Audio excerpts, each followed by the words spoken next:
Hello everyone, welcome to First Year Teaching Tips.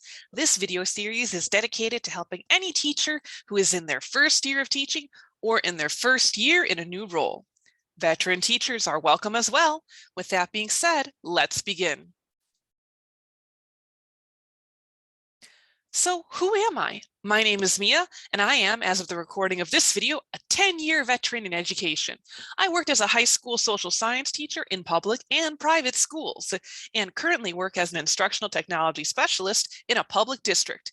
When I began teaching, the landscape of education looked very different. However, I have found that there are some tips, tricks, and other bits of information I wish I had known when starting my career.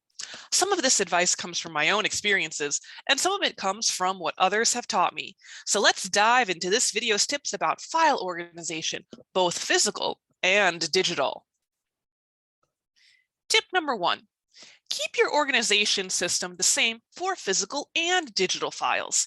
In the next few tips, I'm going to share ways that you can organize physical and digital files.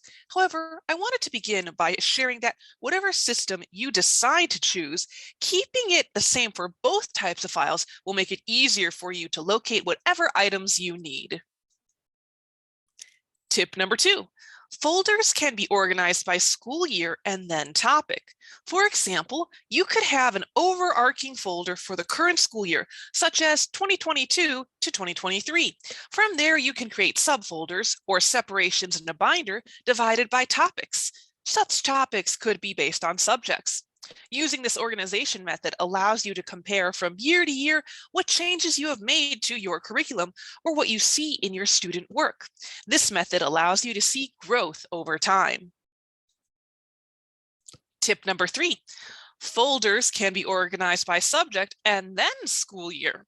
If you are using a platform that allows you to share digital files, creating an overarching subject folder can make it easier for your colleagues to know where digital files should be placed. For example, perhaps you teach social studies with 5 other teachers. You can create a digital social studies folder and then share it with your colleagues. Items could then be divided by school year so that change over time can still be seen. It just may be a bit trickier. For physical files, you could use an accordion file holder or binder for one subject and then have your sub-items placed in it. Tip number 4, color coding can help you keep track of any system. What colors do you think of when you think of a subject? I tend to associate social studies with red, math with blue, language arts with yellow, and science with green. I could then use these colors repeatedly whenever I create new files or folders for those subjects. Please keep in mind, this color coding is just my preference. If you are using a chronological system, what I have done is associated the beginning of a unit of time with red. For example, for my first year of teaching, the folder was colored red in my chronological system. The second year was color-coded orange. I then repeated the colors over time once I was at the end of the rainbow. Color coding can be done in a variety of ways, but can help anyone keep track of their work.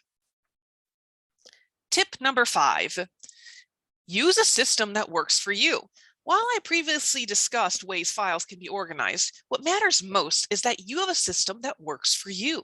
It may take a little time to determine the best way to organize files, but once you do, you can use this system in all future school years. Thank you for watching this video. If you are interested in learning more, please like and subscribe to my YouTube channel. You can also go to my website, www.guidegrowtech.com, for even more information on a variety of topics, including how to organize one's files. I have presented on this topic multiple times, and I have posted those resources publicly on my website, as well as in the description below. Finally, I hope this video helped you grow in your knowledge of this topic. Take care.